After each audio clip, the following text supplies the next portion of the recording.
Saudara, Anda menyaksikan Kompas Bisnis bersama saya Putri Oktaviani.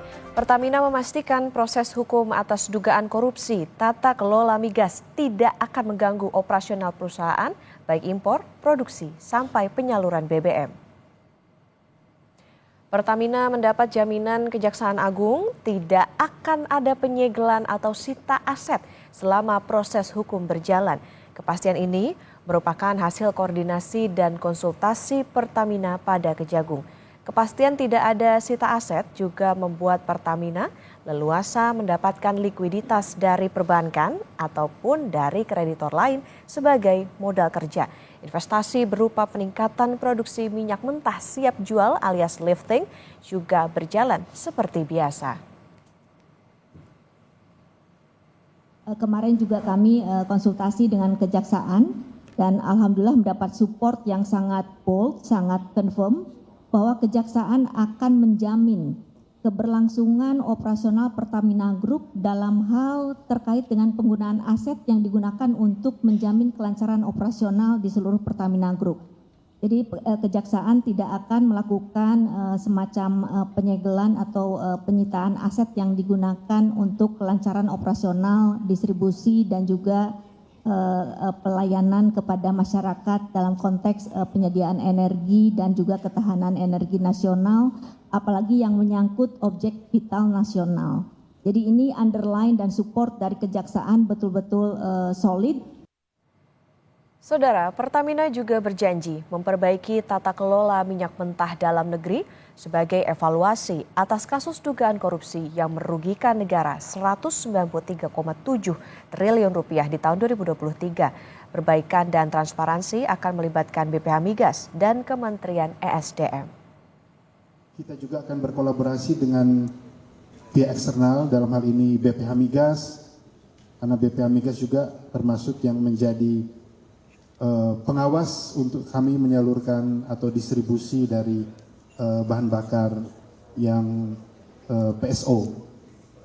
Di sisi lain juga tentunya di bawah Kementerian Teknis, Kementerian SDM, kami juga terus berbenah diri dan tentunya mencari perbaikan-perbaikan atau sistem tata kelola yang tentunya harus lebih meningkat. Nah, tata kelola ini kemudian akan kita sama-sama perbaiki bersama, lebih transparan dan tentunya lebih melibatkan banyak pihak agar pada ujungnya kita menghindari atau mengurangi sedikit pun celah yang dapat menjadi potensi operasional yang tidak sesuai dengan aturan. Berikutnya saudara, Pertamina berupaya menjaga pasokan dan distribusi BBM selama cuaca buruk terjadi di banyak wilayah di Indonesia. Salah satu yang dilakukan adalah identifikasi daerah rawan bencana untuk menyiapkan alternatif jalur penyaluran energi termasuk selama arus mudik. Untuk memitigasi risiko penyaluran BBM selama cuaca buruk, Pertamina berkoordinasi dengan BMKG. Tidak hanya itu, Pertamina juga memperkuat stok cadangan energi di daerah rawan bencana.